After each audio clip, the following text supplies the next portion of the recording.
জায়গাটাতে কিন্তু পানি ছিল না, রাস্তার অনেক নিচে পানি ছিল। আঙ্কেল তেল নাই না অন্য সমস্যা?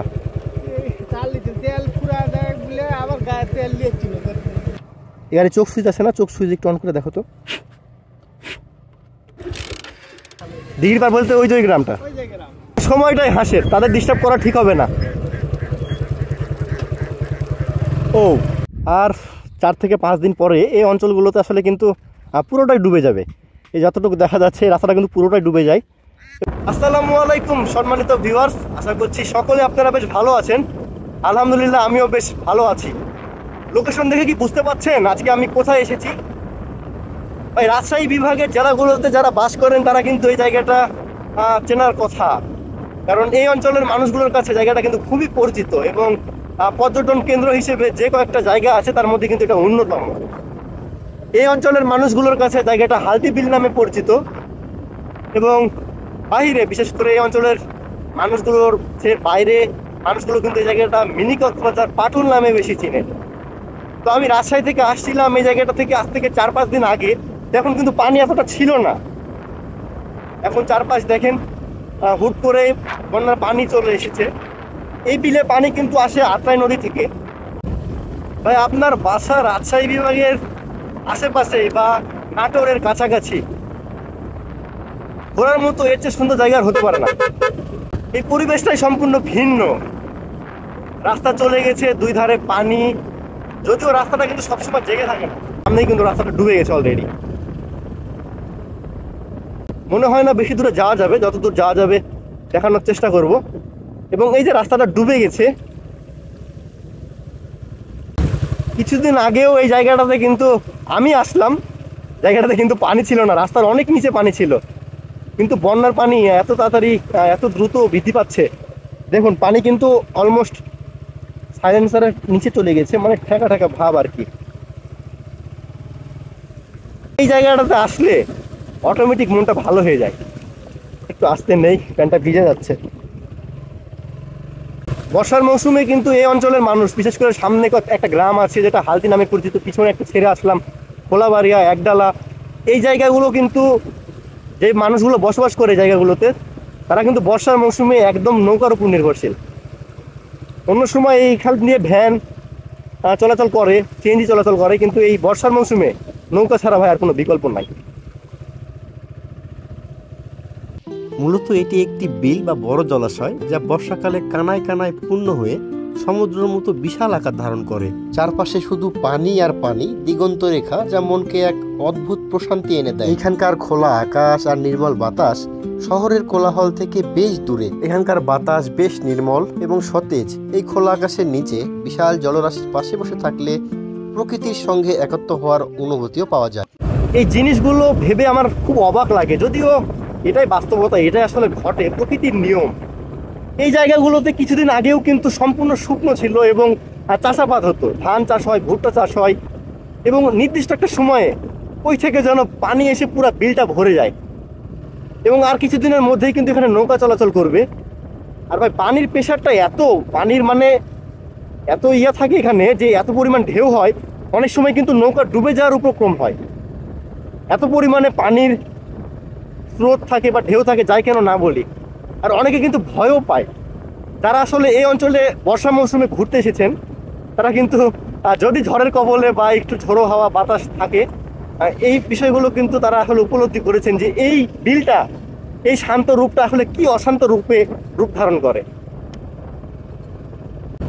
আর বর্ষার মৌসুমে কিন্তু যখন নৌকা চলাচল করে, অনেক সময় কিন্তু আমারও ভয় লাগে, যেহেতু আমিও একটু সাঁতার কমই পারি বলা চলে। আমার ভাই দাদু বাড়ি এখানে হলেও আমি কিন্তু সেভাবে থাকার সুযোগটা পাইনি। হয়তো ঈদের সময় বা বিশেষ কোনো কারণে এখানে এসেছি, কিন্তু সাঁতার আসলে আমার সেভাবে শেখা হয়নি। অনেকে এই অঞ্চলের মানুষগুলো, যারা আমার দাদাবাড়ি অঞ্চলের মানুষ আছে, এই বিষয়গুলো নিয়ে আমাকে আসলে অনেকে উপহাসও করে যে তুমি এখানকার মানুষ, কেন তুমি সাঁতার জানো না? আসলে ভাই এই অঞ্চলের যারা মানুষ, তাদের সাঁতার না জেনে কি উপায় আছে? সাঁতার না জানাও কিন্তু এখানে একটা আত্মঘাতী। একজন আঙ্কেল বিপদে পড়েছে মনে হচ্ছে, দেখি।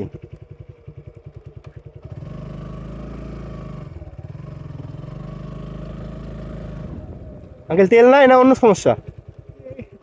তেল পুরা দেয় বলে আবার গায়ে তেল দিয়েছিল তেল নিয়ে আসছে তারপরে স্টার্ট হচ্ছে না। দেখো তো সব চোখ মুখ রানে দেখো তো ভাই, কিছুক্ষণ সময় লাগে অবশ্য নতুন তেল তোলার পরে।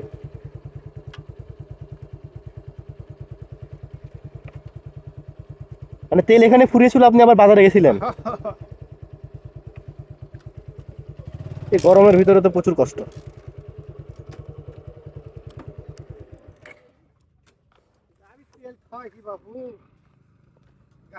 তেল একটু বেশি করে রাখবেন আঙ্কেল, নাহলে অনেক সময় ট্যাঙ্কিতে মরিচা ধরে। মানে গাড়ি আমার তো ঠিকঠাক দেয় যাইতে 5 টাকা এখানে চোখ সুইচ আছে না, চোখ সুইচ একটু অন করে দেখো তো।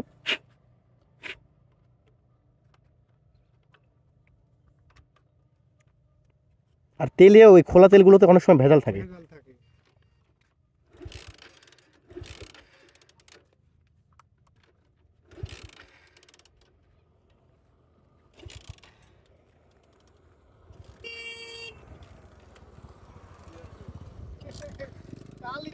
তেল পুরা গেছে বলে তেল আমার বাজার থেকে এসনু হেল্প নাই না, তেল পাবে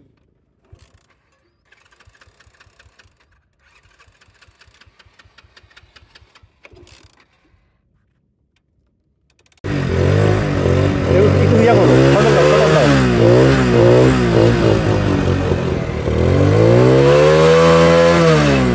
রাখো রাখো, হয়ে গেছে আঙ্কেল। রাগ মনে হয় একটু ডিস্টার্ব ছিল।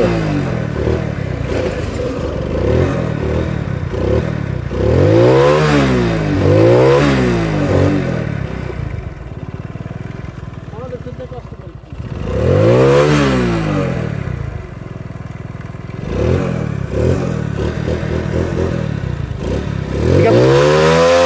পিকআপ ছেড়ে দেয় নাকি? পিকআপ ছেড়ে দিচ্ছে নাকি? পিকআপ ছেড়ে দিচ্ছে, পিকআপেরই সমস্যা আছে নাকি। অনেক সময় পিকআপ কেবলটা ডিস্টার্ব হয়। হবে আঙ্কেল, নেন নিউট্রাল করে দাও। আপনার ওই যে ইয়াটা একটু মানে পিকআপের টিউনটাও কমে গেছে, মানে খুব তাড়াতাড়ি ইয়া করছে, একটু বাড়াই নিন। হয় সারা লাগবে আর 2 দিন পর আর গাড়ি চলবে না, আমার বন্ধ হয়ে যাবে। আমার বাড়ি আপনার বাসা কোথায়? এই দিঘির পাড়ে, এই গ্রামে। দিঘির পাড় বলতে ওই যে ওই গ্রামটা? ওই যে গ্রাম। হ্যাঁ হ্যাঁ,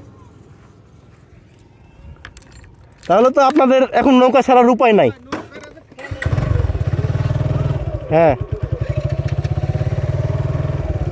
এখন আপনার গাড়ি এমনি পড়ে থাকবে, যত্ন নিন। এটা কি ঈদগাহ না গোরস্থান? ঈদগাহ মাঠ। হ্যাঁ, এটা সম্ভবত গোরস্থান। এই যে একডালা কেন্দ্রীয় গোরস্থান। ভাই দুঃখজনক হলেও সত্য, এই জায়গাটাও কিন্তু ডুবে যাবে। কিছু না চলছে, তবে কত ঘন্টা বা কত দিন চলবে এটা বলার সুযোগ নেই, কারণ ওইদিকে অনেকটাই পানি। হয়তো ওরা রাস্তাটা মুখস্থ, ওই কারণে হয়তো তারা ঝুঁকি নিয়ে যেতে পারবে। আমি যেমন গেলাম না, কারণ রাস্তাটা কিন্তু সেভাবে আমার সুপরিচিত না। যখন রাস্তাগুলো পানির নিচে ডুবে থাকে, কোথায় ভাঙা কোথায় কেমন, এটা কিন্তু উপলব্ধি করা সম্ভব না। নাটোর থেকে কিন্তু এই রুটে ডিরেক্ট সিএনজি চলতো, কিন্তু এখন মনে হয় বন্ধই হয়ে গেছে, যেহেতু পানি উঠে গেছে রাস্তাতে। মনে হয় না আর সিএনজি চলা সম্ভব, যদিও চলে সর্বোচ্চ 1 থেকে 2 দিন। এখন যে গাড়িগুলো চলছে হয়তো এই আশেপাশেই, এরা দূরে যেতে পারবে না, কারণ ওদিকে পানি বেশি, জায়গাগুলো নিচু এবং ডুবে গেছে এতক্ষণে। ভাই আর একটা কথা, এই অঞ্চলে যারা বাইকার আছে তাদের জন্য কিন্তু সুবিধার, মানে পানি রাস্তাতে যখন মানে হাঁটু হাইটে পানি থাকে, তারা কিন্তু বাইকটা খুব ইজিলি ওয়াশ করতে পারে। দেখেন এখানে কিন্তু তাই হচ্ছে, অনেকেই কিন্তু এই রাস্তাগুলোতে বাইক ওয়াশ করে। এই যে বাইক ওয়াশ করার জন্য যথেষ্ট সুবিধা হয়ে যায়। আঙ্কেল সামনে যাওয়া যাবে? চারিদিকে শুধু হাঁস আর হাঁস। ওয়াও, এখন সময়টাই হাঁসের, তাদের ডিস্টার্ব করা ঠিক হবে না।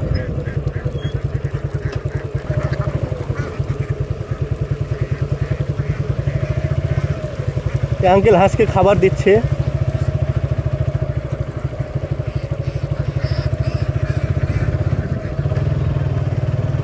আপনাদের হুন্ডাটা কিন্তু যথেষ্ট পানি, আমার মনে হয় না যাওয়া ঠিক হবে, এখান থেকে ব্যাক করে নেই। ঘুরতে আসছি, এতটা প্যারা নিব না। ওই যে সামনে একটু যদি জুম করে দেখানোর চেষ্টা করি, দেখেন ওটা কিন্তু অনেকটাই পানি চলে আসছে। আমি এতটা প্যারা নিব না, এখান থেকে ঘুরে নেই। আপনারা যারা পাটুল বা মিনি কক্সবাজার ঘুরতে আসেন প্রত্যেক বছর, অনেকে আছেন যে প্রতি বছরে আসেন। হ্যাঁ, অনেকেরই পরিচিত জায়গা, কিন্তু ভাই জায়গাগুলো এমন যে যতবারই আসেন আপনার মনে হবে যে না আরও একবার যাই। আর যারা আসলে একটু ভ্রমণ রসিক মানুষ আছেন তাদের কিন্তু জায়গাগুলো খুব পছন্দের। তারা কিন্তু একবার দুইবার নয়, বারে বারে আসে। প্রত্যেক বছরে যখন পানি চলে আসে তারা কিন্তু চলে আসবেই। তো যারা আপনারা ঘুরতে আসবেন তাদের উদ্দেশ্যে বলতে চাই, আরও কিছুদিন পরে, হয়তো 20 থেকে 25 দিন বা 15 দিন এমন ব্যবধান নিয়ে আসুন, ভালো হবে। কারণ তখন পানিটা আরও বাড়বে।